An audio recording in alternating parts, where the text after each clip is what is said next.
Bastille का पतन, fall of Bastille. इस प्राचीन दुर्ग में यूरोप के समस्त प्रतिक्रियावादियों का गढ़ था। इसका अध्यक्ष डलाने DELAWNEY डलाने था तथा इसमें केवल 7 बंदी तथा 125 सैनिक थे। इस दुर्ग में हथियार प्राप्त करने के उद्देश्य से जनता ने 14 जुलाई को इस पर आक्रमण कर दिया, क्योंकि उन्हें उतने हथियार नहीं मिल पाए थे जितना कि उनका लक्ष्य था। 5 घंटे तक होने वाले भयंकर युद्ध में जनता के 200 प्रतिनिधि मारे गए। घमासान लड़ाई के बाद भीड़ ने बास्तील पर अधिकार कर लिया। उत्तेजित भीड़ ने दुर्गपाल तथा उसके सैनिकों के सिर काटकर भालों पर टांग लिए। वह किले की समस्त सामग्री लूट ली तथा बंदियों को मुक्त कर दिया। इस घटना से जनता बहुत प्रसन्न हुई, क्योंकि यह निरंकुश राजाओं पर जनता की शानदार विजय थी। बास्तील के पतन का अत्यधिक राजनीतिक महत्व है, क्योंकि यह प्रजातंत्र की निरंकुशता के ऊपर विजय थी। इस घटना से यूरोप के समस्त निरंकुश राजाओं के सिंहासन हिल गए। बास्तील के पतन का समाचार सुनकर संपूर्ण विश्व में प्रजातंत्र के समर्थकों ने खुशियां मनाई। लंदन के चार्ल्स जेम्स फोर ने इसे विश्व इतिहास की महत्वपूर्ण घटना कहा। राजतंत्रवादियों को यह समझते हुए देर न लगी कि अब शस्त्र द्वारा क्रांति का दमन नहीं किया जा सकता, इसलिए प्रतिक्रियावादियों का बेटा काउंट काउंट ऑफ आर्थोस आर्थोस फ्रांस छोड़कर भाग गया। बास्तील के पतन का सम्राट पर प्रभाव। इस घटना से राजा भलीभांति समझ गया कि क्रांति को अब और अधिक नहीं दबाया जा सकता तथा क्रांतिकारियों से मिल जाना ही हितकर है। अतः उसने पेरिस तथा बारसाई से सेना की विदेशी टुकड़ियों को हटा दिया तथा नेकर को पुनः वापस बुला लिया। राजा स्वयं पेरिस गया तथा उसने स्थानीय शासन एवं रक्षा दल का समर्थन किया। उसने क्रांति के तिरंगे झंडे को स्वीकार किया तथा क्रांतिकारियों के कार्य की बहुत प्रशंसा की। मुसीबतों का अंत हो गया है, परंतु रानी तथा दरबारी राजा के इस कार्य से प्रसन्न नहीं थे। उन्होंने क्रांतिकारियों को शक्ति द्वारा कुचलने के लिए राज पर दबाव डालना प्रारंभ किया। सामंती व्यवस्था के विरुद्ध जनता का विद्रोह। 14 जुलाई को बास्तील का पतन हुआ, अतः क्रांतिकारी इसे अपने स्वतंत्रता की तिथि मानते थे। अब प्रत्येक प्रांत में हत्याकांड प्रारंभ हो गए थे। ग्रामों में किसानों ने जमींदारों के मकानों, मठों तथा कागजों को जला दिया। उन्होंने बेगार करने से मना कर दिया तथा कर वसूल करने वालों को पीटा। बहुत से जागीरदारों को मार डाला। इस घटना से भयभीत होकर अनेक जागीरदार ने नगरों में चले गए, कुछ विशेष भाग गए। इस परिस्थिति के संबंध में नेशनल असेंबली के सभापति बाई ने कहा था, इन्वर्टेड कॉमास में, प्रत्येक मनुष्य आदेश देना जानता है, परंतु कोई भी आज्ञा पालन करना नहीं जानता, इन्वर्टेड कॉमास क्लोज्ड। इस अराजकता के विरोध में लाफायत ने त्यागपत्र दे दिया, लेकिन नेशनल असेंबली के अन्य नेताओं के आग्रह करने पर उसने अपना त्यागपत्र वापस ले लिया। सामंती व्यवस्था के विरुद्ध जनता द्वारा विद्रोह एवं हत्याकांड किए जाने के फलस्वरूप सामंतशाही प्रथा का अंत हो गया। पेरिस में स्थानीय शासन एवं राष्ट्रीय रक्षा दल स्थापित किया जाना। पेरिस में फैली अराजकता के कारण नगर में स्थानीय शासन कम्यूनी की स्थापना की गई। बाई को इस शासन का अध्यक्ष बनाया गया। इसके अतिरिक्त शांति व्यवस्था कायम रखने के लिए तत्काल ही यह एक राष्ट्रीय रक्षा दल, नेशनल गार्ड की स्थापना की गई। लाफायत को इसका अध्यक्ष बनाया गया। इसकी सदस्य संख्या 200 से बढ़कर शीघ्र ही 48,000 हो गई। पेरिस के समान अन्य नगरों में भी राष्ट्रीय रक्षा दल एवं स्थानीय शासन स्थापित होने लगे। इस प्रकार फ्रांस से राजतंत्र समाप्ति के लक्षण दृष्टिगोचर होने लगे। अगस्त की रात्रि का सत्र एवं विशेषाधिकारियों का अंत। राष्ट्रीय सभा द्वारा कृषकों के इन कार्यों को नहीं रोका जा सकता, इसीलिए लाफायत के एक निर्धन साथी नोई विस्काउंट विस्काउंट ऑफ NOAILLES नोई ने प्रत्येक वर्ग पर समान रूप से कर लगाए जाने का प्रस्ताव रखा। नेशनल असेंबली में यह प्रस्ताव बहुमत से पारित हो गया। 2 बजे रात तक चलने वाले इस अधिवेशन में सामंतों एवं पादरियों ने एक कर खड़े होकर अपने विशेषाधिकारों को त्यागने की घोषणा की। इस प्रकार केवल 10 घंटे के अंदर फ्रांस में सामंत प्रथा का अंत हो गया। इस संबंध में एक डिप्टी ने कहा था, इन्वर्टेड कॉमास में, हमने कई महीनों तक कार्य केवल 10 घंटे में समाप्त कर दिया। Inverted commas closed. सामंत प्रथा की समाप्ति के पश्चात राष्ट्रीय असेंबली के सदस्यों द्वारा सभा विसर्जित कर दी गई। दरबार में पुनः कुचक्र। यद्यपि यह सारे प्रस्ताव पारित हो चुके थे, किंतु इस बात की कोई संभावना नहीं थी कि सामंत वर्ग हमेशा इन प्रस्तावों के पक्ष में ही रहेगा। इधर दरबार में भी कुचक्र चल रहा था। रानी एवं दरबारी गण इन प्रस्तावों से सहमत नहीं थे। वे चाहते थे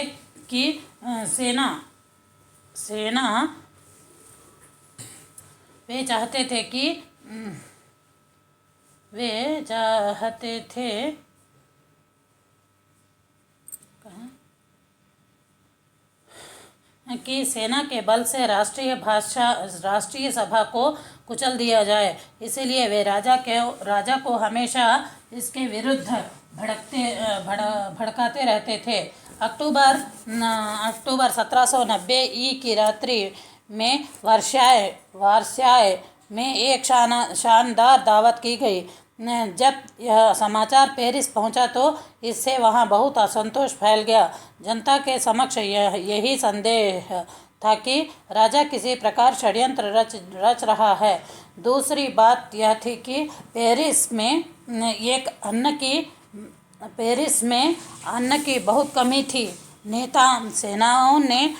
सेनाओं के आने से यह कमी और बढ़ जाती। मारा तथा दांतों ने भी राजा के विरुद्ध जनता को भड़काया। क्रांति की आग सुलगाने के लिए ये बातें पर्याप्त थी। पेरिस की स्त्रियों का वर्साय अभियान एवं राजा का पेरिस भागना। राजा तथा उसके दरबारियों द्वारा क्रांति के झंडे को कुचलने का समाचार मिलने से जनता उत्तेजित हो उठी। बेकारी और रोटी की कमी से पेरिसवासी पहले ही उत्तेजित थे। इसी समय कुछ सैनिकों द्वारा सार्वजनिक रूप से घोषणा की गई कि वे राजा के साथ हैं तथा क्रांति के दमन में राजा का साथ देंगे। इस बात से विद्रोही बहुत आतंकित हो गए। इस बार स्त्रियों ने मोर्चा संभाला। 15 अक्टूबर को पेरिस की 8 से 10 हज़ार स्त्रियां इकट्ठी होकर हमें रोटी दो, वी वांट ब्रेड का नारा बुलंद करते हुए राजा के सम्मुख प्रदर्शन करने के लिए वर्साय पहुंची। जुलूस के साथ बहुत से क्रांतिकारी भी सम्मिलित हो गए। 6 अक्टूबर की प्रातः भीड़ ने शाही महल के फाटक तोड़ दिए, कुछ रक्षकों को मार डाला तथा महल पर अपना अधिकार कर लिया।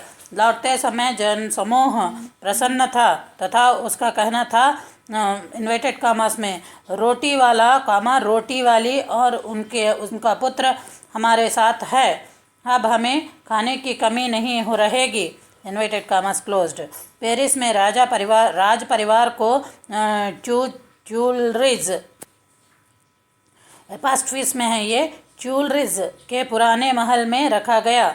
राज परिवार के साथ राष्ट्रीय सभा भी पेरिस आ गई। अब राजा पेरिस की भीड़ की बंदी बनकर रह गया था। क्रांति का नेतृत्व करना उसके बूते से बाहर हो गया। 20 जून को गुप्त रूप से भेष बदल कर राजा रानी एवं उनका पुत्र पेरिस से मेज की तरफ चल दिए, लेकिन वारेन VERNES वारेन नामक स्थान में राजा को गिरफ्तार करके 25 जून को पुनः पेरिस वापस लाया गया। राजा के भागने पर पेरिस में हुई प्रतिक्रिया। राजा के भाग जाने पर पेरिस की जनता ने उसे गद्दार कहा तथा उसे राजसिंहासन से हटाने की मांग की। अधिकांश जनता राजा को दंडित किए जाने की मांग करने लगी, जिससे राजा की प्रतिष्ठा को धक्का लगा। लियोपोल्ड द्वितीय एवं अन्य यूरोपीय राजा अब यह समझने लगे थे कि युद्ध के बिना लुई 16वें का उद्धार नहीं हो सकता। जुलाई में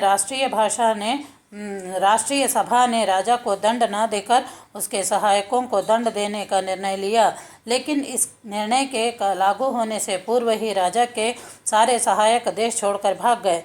जनतंत्र की स्थापना की मांग हेतु जनता का प्रदर्शन। 1791 जनता ने जनतंत्र की स्थापना की मांग को लेकर 17 जुलाई 1791 को एकत्र होकर एक विशाल प्रदर्शन किया। इसमें लगभग 6000 व्यक्ति एकत्रित हुए। लाफायत एवं उसके समर्थकों द्वारा इस सभा को भंग करने की आज्ञा दी गई, लेकिन जनता वहां से नहीं हटी। फलतः गोली चलाने का आदेश दिया गया, जिसके फलस्वरूप 12 व्यक्ति मारे गए तथा अनेक घायल हुए। अतः प्रजातंत्र के समर्थक दाते कामामारा ने देमूले आदि फ्रांस छोड़कर भाग गए तथा प्रजातंत्र समर्थक समाचार पत्र भी बंद हो गए।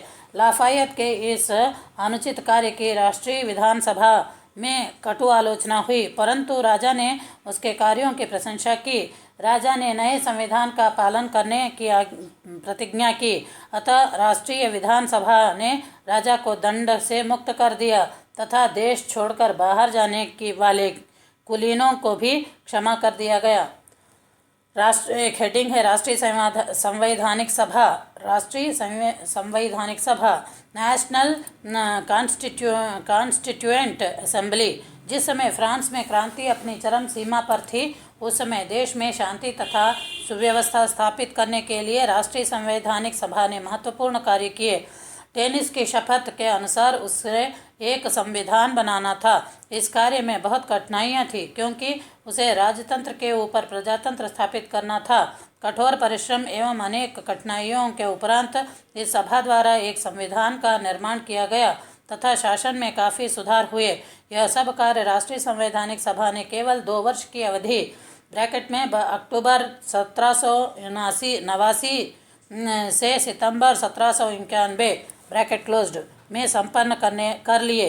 प्रारंभिक वाद विवाद के आधार पर राष्ट्रीय सभा में दक्षिण मार्गी एवं वाम मार्गी 2 वर्गों का उदय हुआ। दक्षिण मार्गी वर्ग के नेता ABMAURY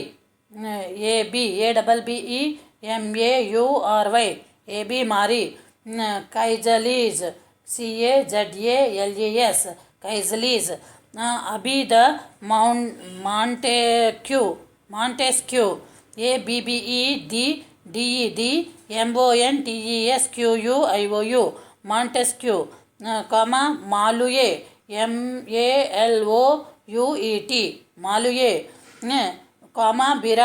मिराब्यू MIRABEAU मिराब्यू थे तथा वाम मार्गी नेता लैली तालेंदल LALLY लैली TOLLENDAL तांदेल तालीरा TALLEYRAND तालीरा क्लेमातान CLEMNOT क्लोएमा TONN एवं रास्बिपियर ROBESPIERRE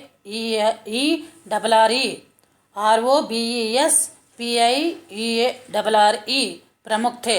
संवैधानिक सभा के प्रारंभिक काल में मिराब्यू द्वारा राजा एवं असेंबली में समझौता कराने के प्रयत्न किए गए, किंतु इन दोनों को मिराब्यू पर विश्वास नहीं था। उनका ख्याल था कि मिराब्यू यह कार्य राजा का मंत्री बनने के लिए कर रहा है। इसलिए असेंबली ने यह प्रस्ताव पास कर दिया कि उसका कोई भी सदस्य राजा का मंत्री नहीं हो सकता। इस प्रस्ताव से मिराबियो बहुत नाराज हुआ एवं स्वयं मंत्रिमंडल से बाहर हो गया। मिराबियो के साथ साथ लाफायते LAFAYETTE लाफायते, तालीरा TALLEYRAND तालीरा भी सदैव के लिए मंत्रिमंडल से बाहर हो गए।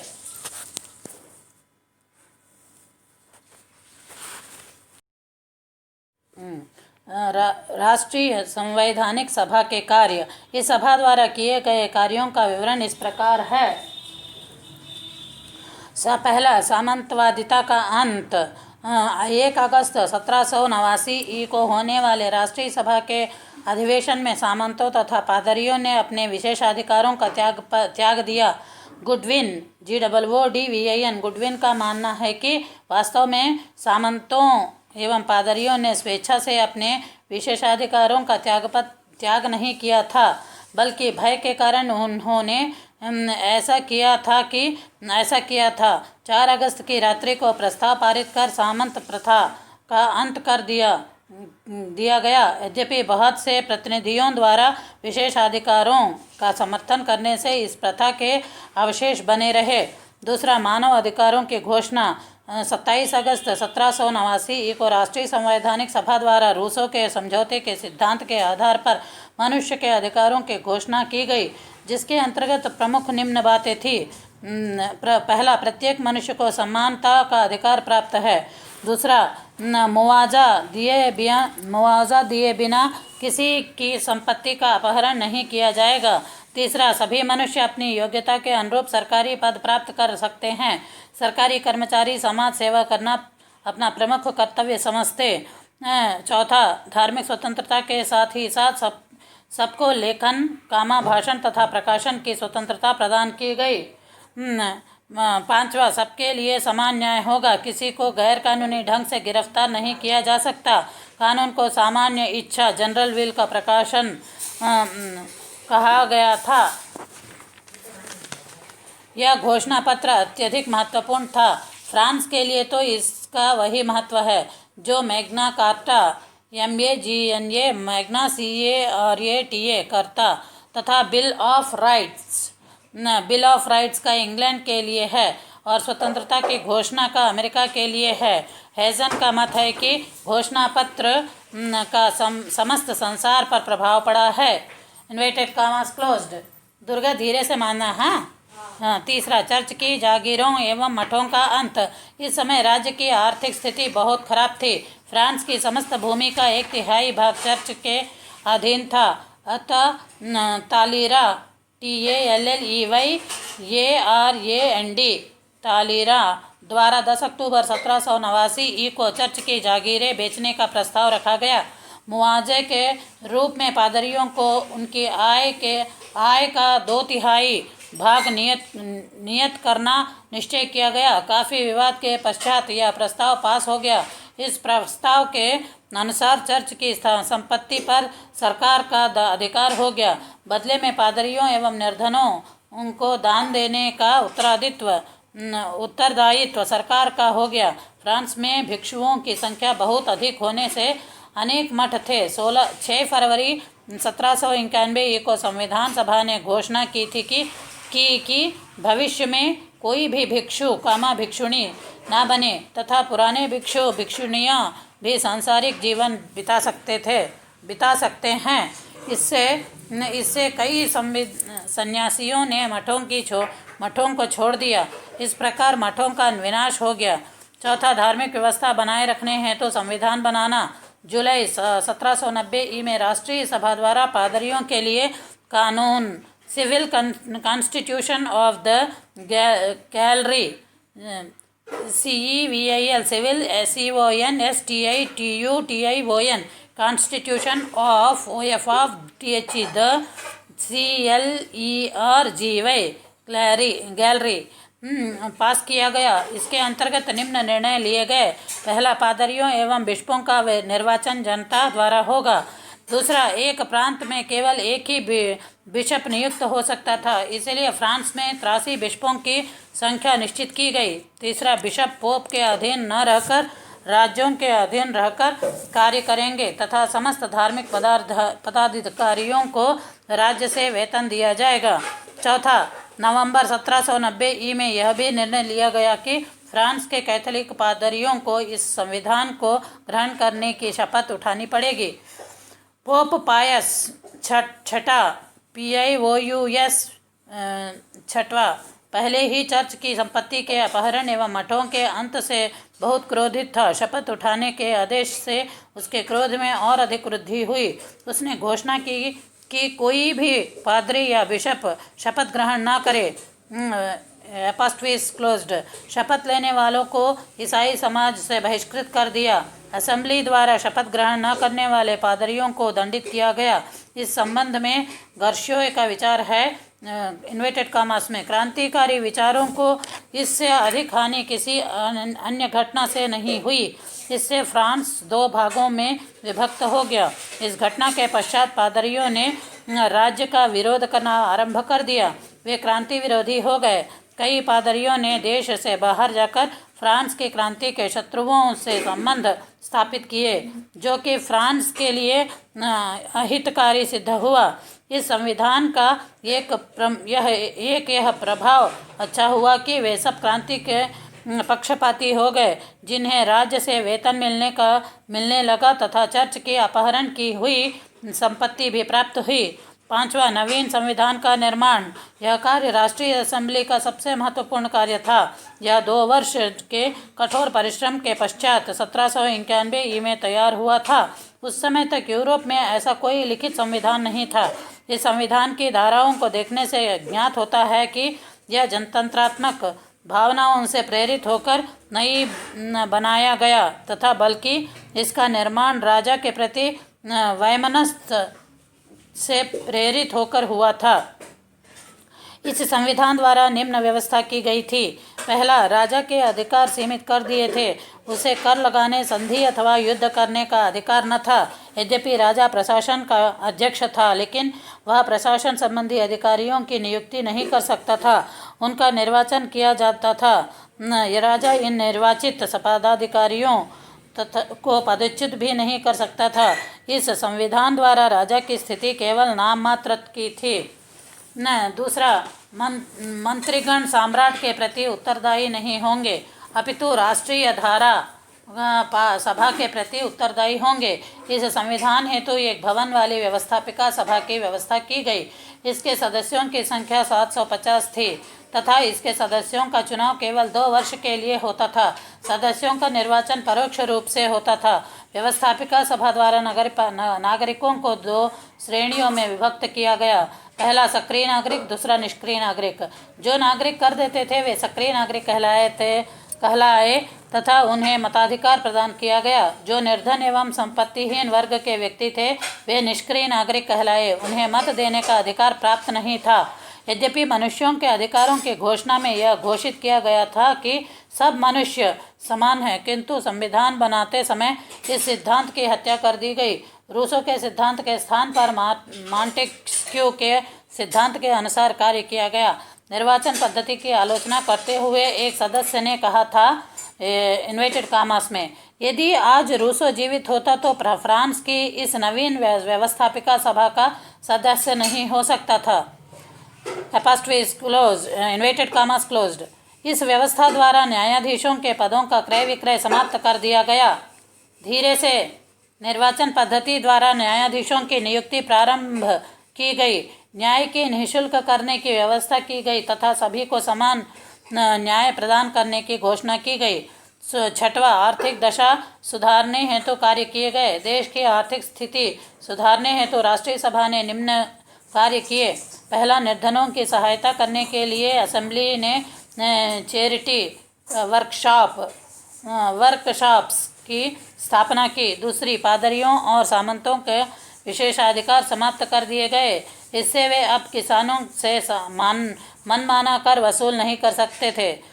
तीसरा, किसानों पर केवल भूमि कर लगाया गया। नमक का नमक कर का अन्य प्रत्यक्ष कर समाप्त कर दिए गए।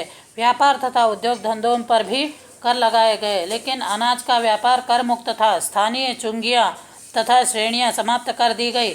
चौथा, मजदूरों के प्रदर्शन तथा हड़ताल के अधिकार को अवैध घोषित कर दिया गया। पांचवा, चर्च की स्थापना का अपहरण किया जाना भी आर्थिक स्थिति सुधारने का एक प्रयत्न था। हेडिंग है राष्ट्रीय संवैधानिक सभा की त्रुटियां अथवा दोष।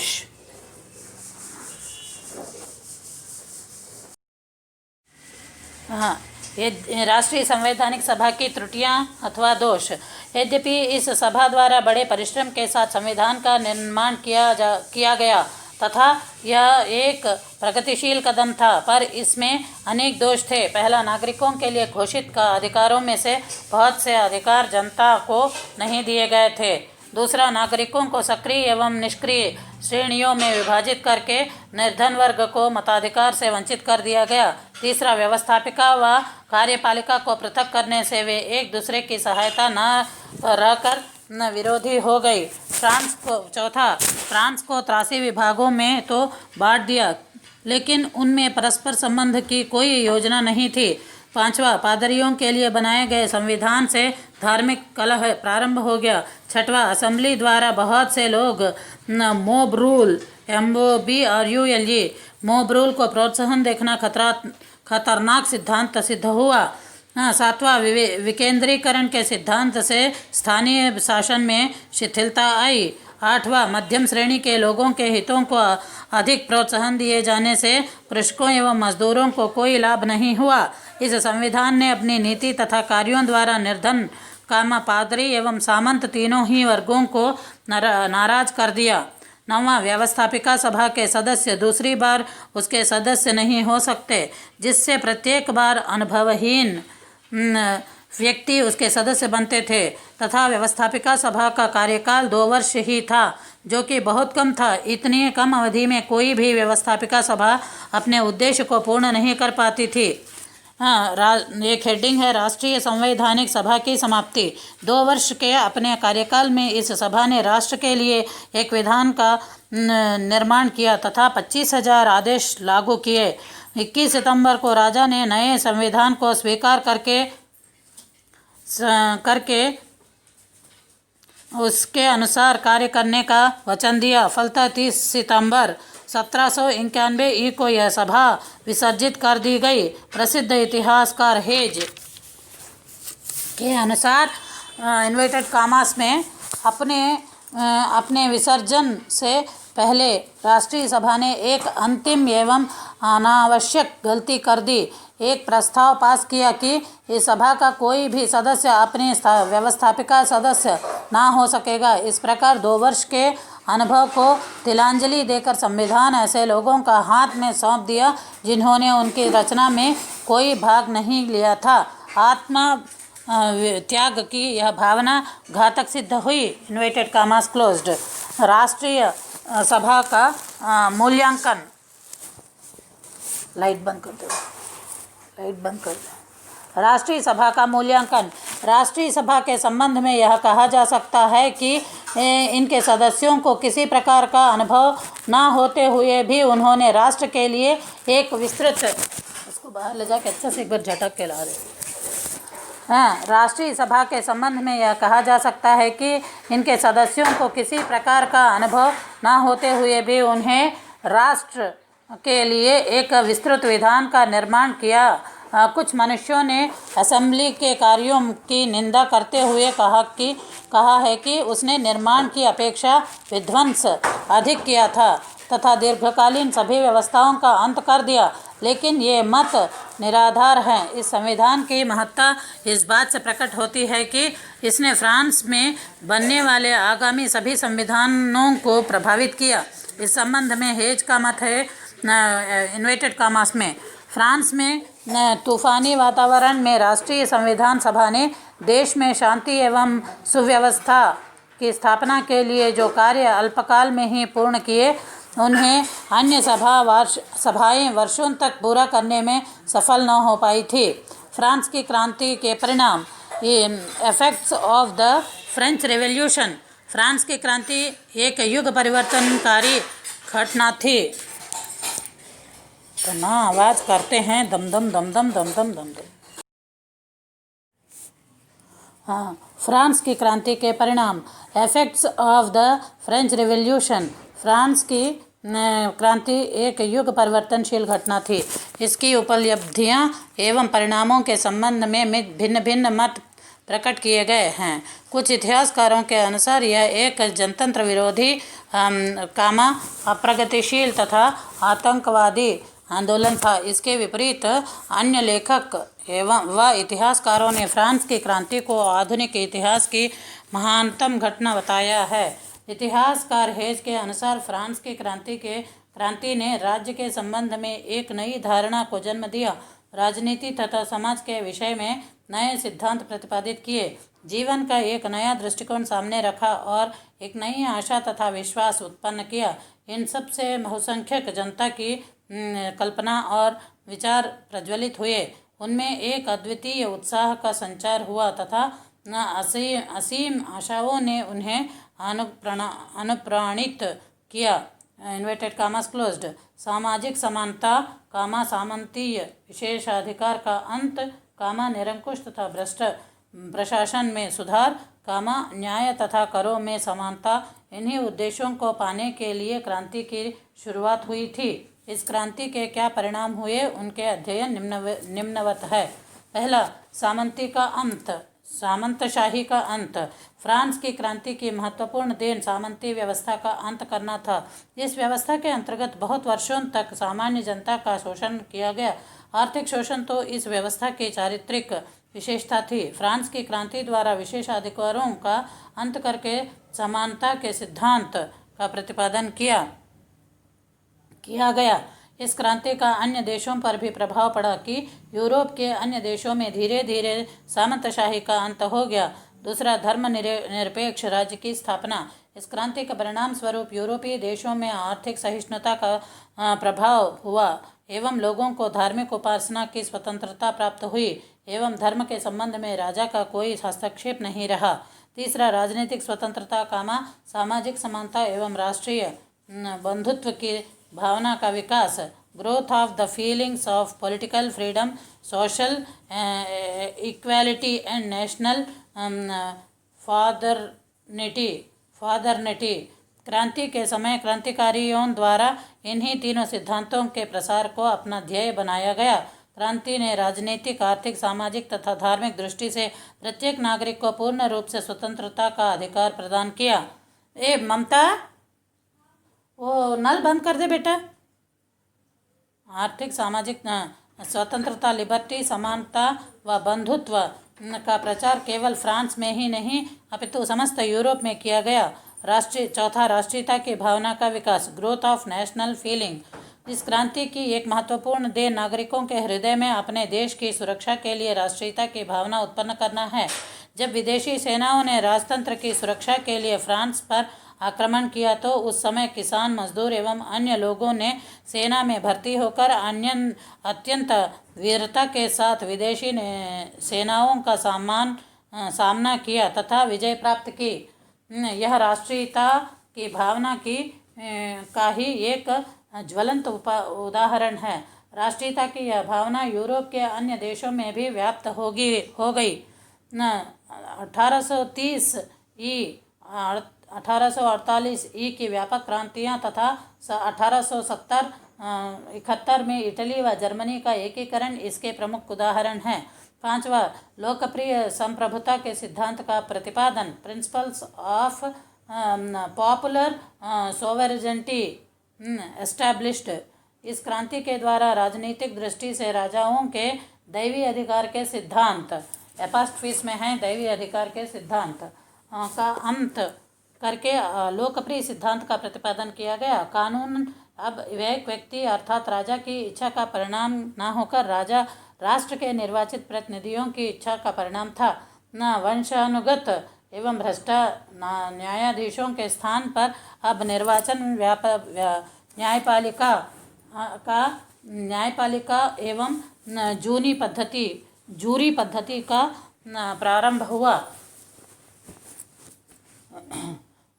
सर्वसाधारण द्वारा देश की राजनीति में प्रत्यक्ष रूप से हिस्सा बांटने से उनमें आत्मविश्वास की भावना का संचार हुआ।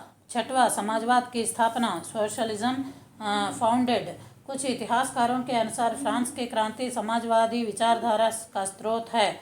राष्ट्रीय सभा ने मनुष्यों के आधारभूत सिद्धांतों की घोषणा, जिसमें प्रजातंत्र का शिलान्यास किया गया। इस घोषणा में स्पष्ट रूप से कहा गया कि इन्वर्टेड कॉमास में सभी मनुष्य समान हैं तथा उन्नति का अवसर प्रत्येक को समान रूप से दिया जाना चाहिए। Inverted commas closed. रूस के सिद्धांत के अनुसार सब मनुष्य समान रूप से स्वतंत्र जन्म लेते हैं, किंतु सामाजिक बंधन उनको जकड़ लेते हैं। उन बंधनों को तोड़ने के लिए नेशनल असेंबली ने अधिक परिश्रम किया। सभी के लिए एक समान कानून तथा कर की व्यवस्था की गई। विशेषाधिकार युक्त वर्ग का अंत करने के लिए 4 अगस्त 1789 को एक प्रस्ताव पास किया गया, जिसके द्वारा कुलीन वर्ग का अंत हो गया। अब कुलीन लोग भी साधारण वर्ग के समान ही थे तथा अब वे दरिद्र किसानों पर अत्याचार नहीं कर सकते थे। दास प्रथा का भी अंत हो गया। जागीरदारों ने जनता के रुख को देखकर स्वयं ही अपने विशेष अधिकार त्याग दिए तथा फ्रांस से असमानता समाप्त हो गई। सातवां, शिक्षा एवं संस्कृति का विकास, growth of education and culture. France की क्रांति ने शिक्षा को चर्च के आधिपत्य से निकालकर उसे राष्ट्रीय, सार्वभौमिक तथा धर्मनिरपेक्ष बनाया। साथ ही पुरातन व्यवस्था के अंधविश्वासों को नष्ट किया। यूरोपीय साहित्य में स्वच्छंदतावादी आंदोलन भी क्रांति का ही परिणाम था। क्रांति के संबंध में लॉर्ड एल्टन का कथन है कि इन्वर्टेड कॉमास में सामाजिक समानता और व्यवस्था क्रांति के उद्देश्य थे, जो प्राप्त कर लिए गए। सैनिक गौरव तथा भूमि का कृषकों को हस्तांतरण क्रांति की अन्य उपलब्धियां थी। आधुनिक फ्रांस की राष्ट्रीय शिक्षा पद्धति की नींव भी क्रांति ने की रखी। क्रांति के स्थायी परिणाम, permanent effects of the revolution. क्रांति के समय होने वाले भीषण रक्तपात एवं अव्यवस्था से जनता थक चुकी थी, अतः अब वह शासन सुदृढ़ होने हाथों में देखना चाहती थी। इन परिस्थितियों ने नेपोलियन बोनापार्ट का मार्ग प्रदर्शन कर दिया। कई वर्षों की क्रांति के पश्चात नेपोलियन का एक डिक्टेटर के रूप में उदय हुआ। नेपोलियन ने सही अर्थों में अपने को क्रांति का उत्तराधिकारी सिद्ध कर दिखाया। यद्यपि उसके शासन में स्वतंत्रता को स्थान नहीं था, किंतु क्रांति की 2 अन्य भावनाओं, समानता एवं बंधुत्व (ब्रैकेट में है ये), समानता एवं बंधुत्व (ब्रैकेट क्लोज्ड) का उसने पूर्णतया पालन किया। नेपोलियन ने इटली, जर्मनी, रूस, ऑस्ट्रिया व स्पेन आदि देशों में भी इन भावनाओं को फैलाया। नेपोलियन के पतन के पश्चात 1815 में वियना की कांग्रेस प्रतिक्रियावादी लोगों ने संधि करते समय इन भावनाओं का ख्याल नहीं रखा। फलतः संधि अस्थायी सिद्ध हुई। यूरोपीय वासी उस संधि को तोड़कर क्रांतिकारी भावनाओं से प्रोत्साहित होकर अपने राष्ट्रों के निर्माण करने का प्रयत्न करने लगे। अंत में संपूर्ण यूरोप ने नवयुग का प्रारंभ हुआ, जिसका संपूर्ण श्रेय फ्रांस को क्रांति को दिया जाता है, क्योंकि सर्वप्रथम इसी के द्वारा नवयुगीन गणतंत्रात्मक भावनाओं का विकास हुआ। व्यवस्थापिका सभा, लेजिस्लेटिव असेंबली, 1 अक्टूबर 1791 से 20 सितंबर 1792 तक।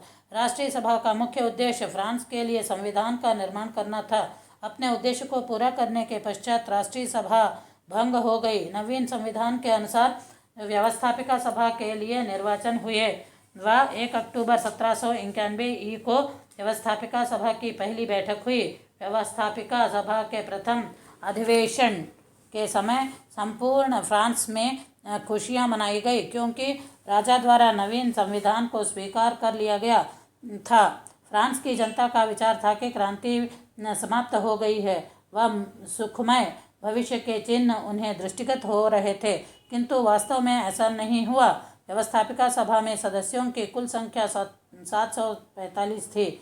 ये सभी सदस्य नए व कम आयु के थे। इसलिए इस व्यवस्थापिका सभा के सदस्यों के विषय में कहा जाता था कि इनमें से कोई भी सफ़ेद बालों वाला नहीं था। व्यवस्थापिका सभा के अधिकांश सदस्य मध्यम वर्ग के थे, अतः क्रांतिकारी विचारों से प्रभावित थे। हाउ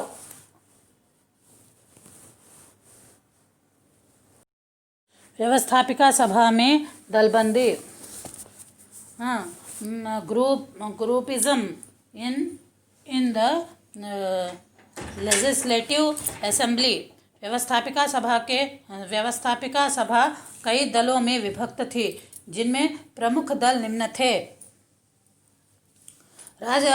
राजतंत्रवादी मोनार्चिस्ट्स। राजतंत्रवादियों की संख्या लगभग 100 थी। राजतंत्रवादी का राजा लुई 16वें के समर्थक थे। दूसरा संविधानवादी कॉन्स्टिट्यूशनलिस्ट्स। संविधानवादी सदस्य संविधान के समर्थक थे तथा राजा के सीमित अधिकारों में विश्वास रखते थे। इन सदस्यों को फेइया FEAILLANTS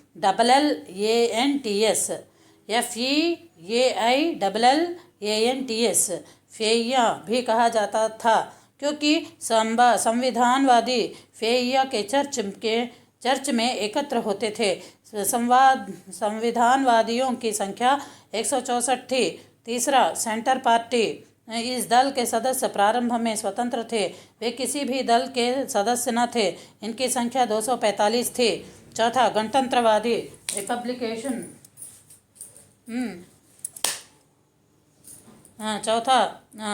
रिपब्लिकन्स।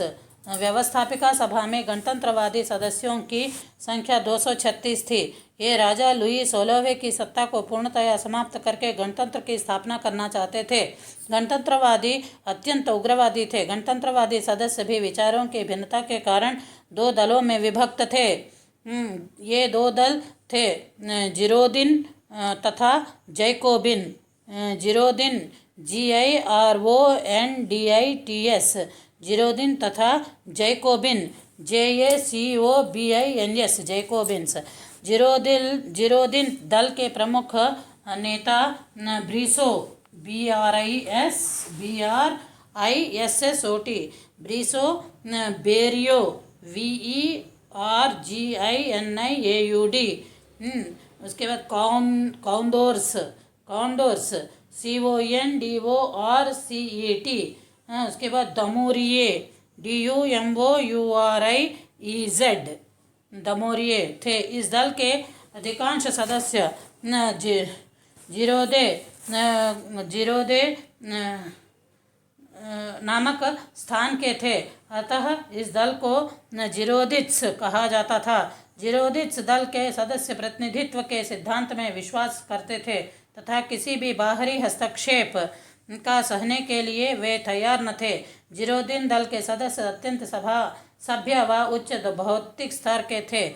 इसके विपरीत जैकोबिन दल के सदस्य असभ्य और हिंसक प्रवृत्ति के थे। इस दल के प्रमुख नेता रास्बपियर दातो तथा मारा MARAT मारा थे। जैकोबिन वास्तव में एक चर्च का नाम था। जिस समय राष्ट्रीय सभा लुई 16वें के साथ पेरिस आ गई, उस समय राष्ट्रीय सभा के कुछ सदस्य इस चर्च में रहने लगे। वहीं पर वे अपनी बैठकें करते थे, अतः उनके क्लब को जैकोबिन क्लब कहा जाने लगा। कालांतर में इसी आधार पर जैकोबिन दल का नाम पड़ा। प्रारंभ में इस दल की शाखाएं कम थी। शीघ्र ही जैकोबिन दल की शाखाएं संपूर्ण फ्रांस में खुल गई। 1792 तक इसकी 406 शाखाएं स्थापित हो चुकी थी। व्यवस्थापिका सभा में भी जैकोबिन दल के 140 सदस्य थे। जैकोबिन दल भी फ्रांस में गणतंत्र की स्थापना करना चाहता था, किंतु उसका तारीख जिरोदित्स दल से अलग था। जैकोबिन हिंसा एवं शक्ति के द्वारा फ्रांस में गणतंत्र की स्थापना करना चाहता था। एक हेडिंग है व्यवस्थापिका सभा के समक्ष समस्याएं। Problems of the legislative assembly. व्यवस्थापिका सभा में इस समय जिरोदित्स दल का मंत्रिमंडल था। व्यवस्थापिका सभा के समक्ष अनेक समस्याएं थी। 1789 ई की क्रांति के कारण अनेक फ्रांसीसी जो राजस्व के सिद्धांत में विश्वास रखते थे, फ्रांस से पलायन कर गए थे। इन लोगों ने जर्मनी के राज्य में शरण ली थी। इस प्रकार फ्रांस से भागे हुए लोगों में फ्रांस के राजा लुई 16वें के दो भाई काउंट ऑफ आर्तवा व काउंट ऑफ प्रोविंस भी थे। इन दोनों ने कोब्लेंज COBLENTZ कोब्लेंज नगर को अपना केंद्र बनाया रखा था तथा वहीं पर उन्होंने एक सेना का गठन कर लिया था तथा यूरोप के अन्य देशों से सहायता प्राप्त करने का प्रयत्न कर रहे थे। व्यवस्थापिका सभा ने फ्रांस से पलायन कर गए व्यक्तियों को आदेश दिया कि वे 2 माह के अंदर फ्रांस लौट आए, अन्यथा उन्हें उनके अधिकारों से वंचित कर दिया जाएगा तथा इस आदेश का पालन न करने वाले व्यक्तियों को देशद्रोही माना जाएगा। राजा लुई 16वें ने इस आदेश पर हस्ताक्षर करने से इनकार कर दिया। व्यवस्थापिका सभा के समक्ष एक अन्य प्रमुख समस्या उन पादरियों की थी जिन्होंने लौकिक संविधान सिविल कॉन्स्टिट्यूशन के प्रति निष्ठा की शपथ ग्रहण नहीं की थी। व्यवस्थापिका सभा ने यह आदेश पारित किया कि जो पादरी शपथ नहीं लेंगे उन्हें पदमुक्त कर दिया जाए व उनकी संपत्ति जब्त कर ली जाए। राजा लुई 16वें ने इस आदेश पर भी हस्ताक्षर करने से इनकार कर दिया। व्यवस्थापिका सभा की वास्तव में यह चाहती थी क्योंकि राजा के इस कार्य से उसे राजा के विरुद्ध आंदोलन करने का बहाना मिल गया। व्यवस्थापिका सभा की इस नीति के विषय में केटेलबी ने लिखा है कि व्यवस्थापिका सभा भागे हुए कुलीनों इमेजर्स तथा पादरियों की आड़ में राजतंत्र पर चोट पहुंचाना चाहते थे। लियो गर्शियोय ने भी इसी प्रकार से विचार व्यक्त किए। व्यवस्थापिका सभा की इस नीति से फ्रांस में राजतंत्र के पतन व गणतंत्र की स्थापना का मार्ग स्पष्ट हो गया। व्यवस्थापिका सभा का विचार था कि राजतंत्र का पालन करने के लिए राजा को क्रांति का विरोधी प्रमाणित करना आवश्यक था। यह केवल युद्ध के द्वारा ही संभव था। व्यवस्थापिका सभा चाहती थी कि यदि प्रशा व ऑस्ट्रिया से युद्ध हो तो राजा की स्थिति विषम हो जाएगी, क्योंकि प्रशा व ऑस्ट्रिया लुई 16वें के मित्र थे और यदि वह प्रशा व ऑस्ट्रिया का साथ देगा तो देशद्रोही प्रमाणित हो जाएगा। इस प्रकार फ्रांस में राजतंत्र का अंत हो जाता। एक हेडिंग है फिलनिट्ज की घोषणा, डिक्लेरेशन ऑफ फिलनिट्ज। फ्रांस की क्रांति का यूरोप के राजतंत्रात्मक देशों द्वारा विरोधी किया जा रहा था। इन देशों का विचार था कि यदि वे सम्मिलित रूप से लुई 16वें की सहायता करें तो फ्रांस में राजतंत्र की पुनः स्थापना की जा सकती थी। इसी उद्देश्य से अगस्त 1791 ई में ऑस्ट्रिया के शासक लियोपोल्ड II ने प्रशा के शासक फ्रेडरिक विलियम II से पिलिनिट्स नामक स्थान पर भेंट की तथा 27 अगस्त 1791 ई को एक घोषणा की। इस घोषणा को फिलनिट्स की घोषणा कहा जाता है। इस घोषणा में कहा गया था कि फ्रांस की समस्या यूरोपीय समस्या थी तथा यदि यूरोपीय के अन्य राष्ट्र सहयोग दे तो ऑस्ट्रिया व प्रशा फ्रांस में सशस्त्र हस्तक्षेप करने को तैयार थे। यद्यपि यूरोप के किसी भी राष्ट्र ने इस घोषणा का समर्थन नहीं किया, किंतु इससे फ्रांस में सनसनी उत्पन्न हो गई। फिलनिट्स की घोषणा खुलेआम फ्रांस के आंतरिक मामलों में हस्तक्षेप करने की घोषणा थी। युद्ध आरंभ, ये एक हेडिंग है, युद्ध आरंभ, वार बिगन्स। ऑस्ट्रिया के सम्राट लियोपोल्ड II को यह आशा नहीं थी कि फिलनिट्स की घोषणा से युद्ध प्रारंभ हो जाएगा। उसका विचार था कि व्यवस्थापिका सभा व जिरोदित्स दल इस घोषणा से भयभीत हो जाएंगे, किंतु इस घोषणा का प्रभाव इसके विपरीत हुआ। जीरोदिन को इससे ऑस्ट्रिया व प्रशा के विरुद्ध युद्ध करने व राजा लुई 16वें के विषय में यह प्रमाणित करने का अवसर मिल गया कि वह ऑस्ट्रिया व प्रशा से मिला हुआ था। जीरोदिन का विचार था कि फ्रांस से राजतंत्र पूर्णतया समाप्त करने के लिए युद्ध का होना आवश्यक था। इस अवसर पर जीरोदिन ने नेता रोला मेडेमी MEDAME नेता रोला मेडेमी रोलांड ने अपने विचार व्यक्त करते हुए कहा कि गणतंत्र के लिए ये उत्साही भावनाओं का जन्म व राजतंत्र के पतन के लिए युद्ध आवश्यक था। अतः व्यवस्थापिका सभा में ऑस्ट्रिया के विरुद्ध युद्ध का प्रस्ताव रखा गया, जो भारी बहुमत से पारित हुआ। मात्र 7 वोट इसके विरोध में पड़े। इसी समय लुई 16वें की रानी मेरी अंतायनेत ने अपने भाई व ऑस्ट्रिया के शासक लियोपोल्ड II को लुई 16वें की ओर से युद्ध करने को कहा। व्यवस्थापिका को इस बात की सूचना मिल गई, जिससे राजा की स्थिति और भी विकट हो गई। इसी समय 1 मार्च 1792 को लियोपोल्ड की मृत्यु हो गई।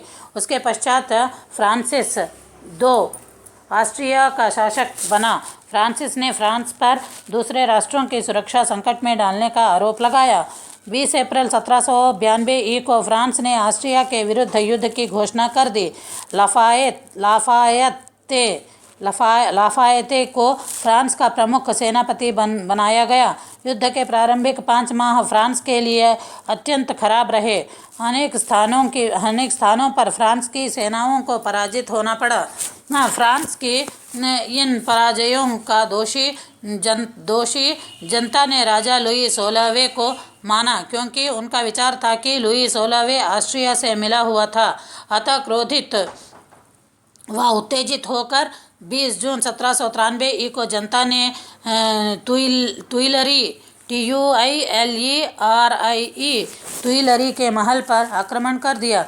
इस प्रकार जनता द्वारा राजमहल पर आक्रमण करने का एक अन्य कारण राजा द्वारा उन दोनों आदेशों पर हस्तक्षेप करने से इनकार करना था, जिनके द्वारा पलायन कर गए फ्रांसीसी व्यक्तियों को वापस आने पर व पादरियों से संविधान के प्रति शपथ लेने को कहा गया था। जनता ने महल का द्वार तोड़ दिया व महल में घुसकर राजा के विरुद्ध नारे लगाए, जिनमें कहा गया था, पादरी मुर्दाबाद, डाउन विथ द प्रिस्ट्स व आदेशों पर हस्ताक्षर करो, सिंग द डिस्ग्रेस। लुई 16वें व रानी अंतायनेत को जनता द्वारा अत्यधिक अपमानित किया गया।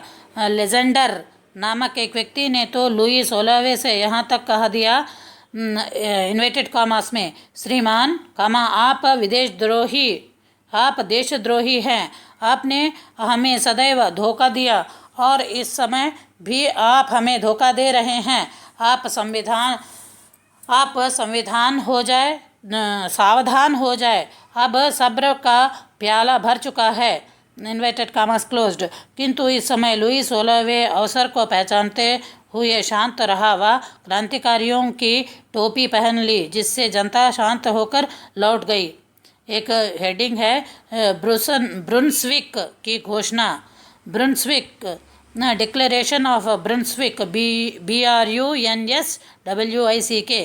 ब्रुन्सविक 25 जुलाई 1792 को प्रशा ने भी फ्रांस के विरुद्ध युद्ध की घोषणा कर दी। 27 जुलाई 1792 को प्रशा के सेनापति ड्यूक ऑफ ब्रुन्सविक ने एक घोषणा की, जिसे ब्रुन्सविक की घोषणा कहा जाता है। इसमें ड्यूक ऑफ ब्रुन्सविक ने कहा कि फ्रांस की जनता राजसत्ता लुई 16वें को सौंप दे, तथा यदि किसी ने लुई 16वां अथवा उसके परिवार को किसी प्रकार की क्षति पहुंचाई और ऑस्ट्रिया व प्रशा की सेना का विरोध किया तो पेरिस को ध्वस्त कर दिया जाएगा।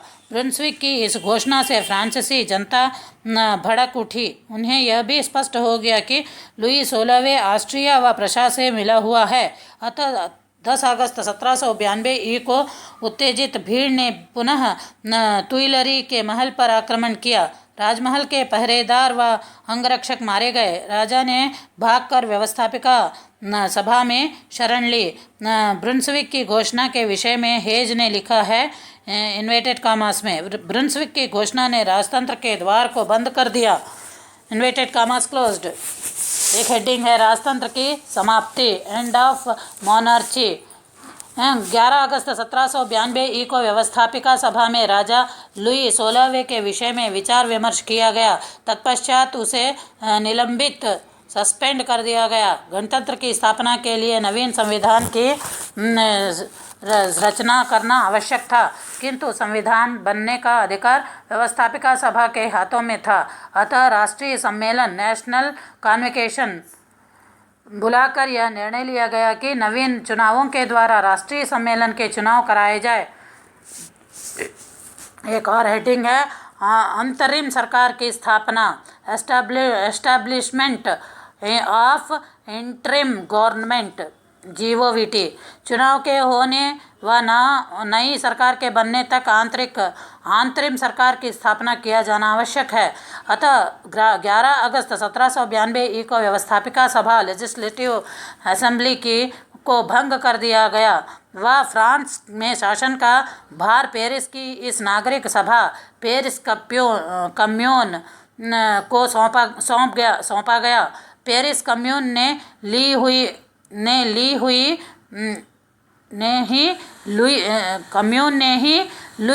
16वें को हटाने में महत्वपूर्ण भूमिका निभाई थी। पेरिस कम्यून निम्न वर्ग की संस्था थी।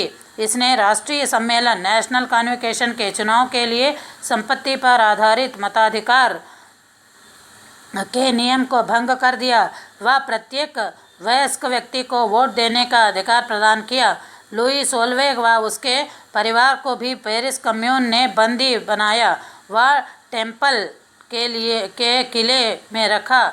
इस प्रकार फ्रांस में 10 अगस्त 1792 को राजतंत्र का पतन हुआ व लोकतंत्र की स्थापना हुई।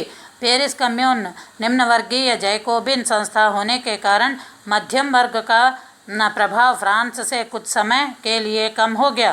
पेरिस कम्यून ने 11 अगस्त से 20 सितंबर तक शासन किया। इस पर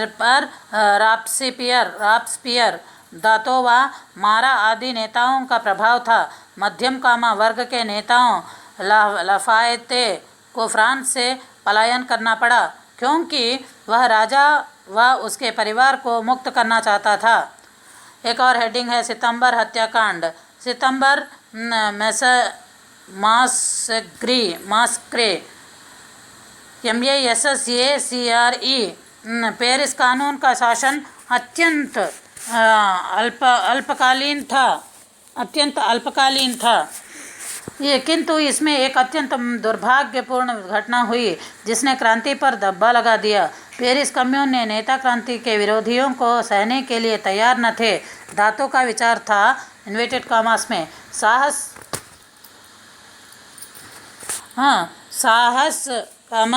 अधिक साहस तथा और अधिक साहस के द्वारा ही आंतरिक व बाह्य शत्रु का सामना किया जा सकता है, इन्वर्टेड कॉमास क्लोज्ड। अतः पेरिस कम्यून क्रांति विरोधियों का दमन करना चाहते थे। इसी समय यह समाचार मिला कि ऑस्ट्रिया व प्रशा की सेनाएं पेरिस की ओर बढ़ रही है। अतः कम्यून के सदस्य मारा ने विचार व्यक्त किया कि बाह्य शत्रु से निपटने से पूर्व फ्रांस में ही विद्यमान देशद्रोहियों को मार्ग से हटा देना चाहिए। अतः 2 सितंबर से 6 सितंबर 1792 तक भयंकर रक्तपात हुआ, जिसमें हजारों व्यक्तियों को मौत के घाट उतार दिया गया। इस घटना को सितंबर हत्याकांड कहा जाता है। सितंबर हत्याकांड जो है इन्वर्टेड कॉमास में है।